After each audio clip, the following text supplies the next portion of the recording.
ഈ കാണുന്ന ലേക്കിൻ്റെ തീരത്താണ് നമ്മൾ ഇന്നലെ ക്യാമ്പ് ചെയ്തത്. ക്യാമ്പ് ചെയ്തേക്കുന്നതെന്ന് പറഞ്ഞാൽ അങ്ങ് ദൂരെയാണ്. ഞാൻ രാവിലെ ഈ മോർണിംഗ് വാക്കിന് ഇങ്ങനെ ഇറങ്ങിയതാണ്. നല്ല ഭംഗി. ഇത് ക്വിൽപ്പി എന്ന് പറഞ്ഞിട്ടുള്ള സ്ഥലമാണ്.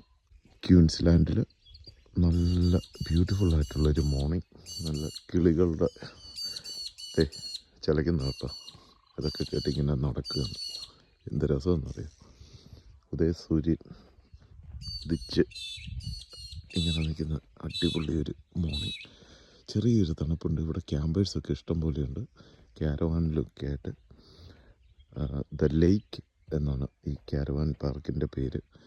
ക്വിൽപ്പി, ക്യൂൻസ്ലാൻഡിൽ ക്വിൽപ്പി എന്ന് പറഞ്ഞിട്ടുള്ള സ്ഥലമാണ്. നല്ല ബ്യൂട്ടിഫുള്ളായിട്ടുള്ള മനോഹരമായിട്ടുള്ള ഒരു ലേക്ക്. നമ്മുടെ തല്ലിപ്പൊള്ളിയന്മാരെല്ലാം എണീറ്റെന്ന് തോന്നുന്നു ഞാൻ നടന്നിട്ട് വന്നപ്പോൾ. വലിയ അട്ടഹാസങ്ങളും വർത്തമാനമൊക്കെ കേൾക്കുന്നുണ്ട്. ഇതായിരുന്നു കേട്ടോ എൻ്റെ ടെൻറ്റ്.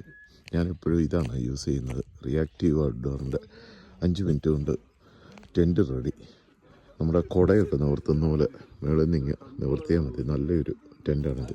മിനിറ്റ് വെച്ച് നമുക്ക് അത് കണ്ടോ, നമ്മുടെ കുട നിവർത്തുന്ന പോലെ ഇങ്ങോട്ട് നേരെ ഇങ്ങനെ പൊക്കിയാൽ മതി. ഈ റിയാക്റ്റീവ് ഔട്ട്ഡോറിൻ്റെ ടെൻറ്റ് വളരെ ഈസിയാണ്. ഈ 4-5 ദിവസമായിട്ട് എല്ലാം കിടന്ന് എന്തൊക്കെയോ അട്ടഹാസങ്ങളും വർത്തമാനങ്ങളും ഒക്കെ ആയിട്ട്. ഇതാണ് ഇവരൊക്കെ കിടന്ന ടെൻറ്റ് കേട്ടോ. ഒരു രക്ഷയില്ല.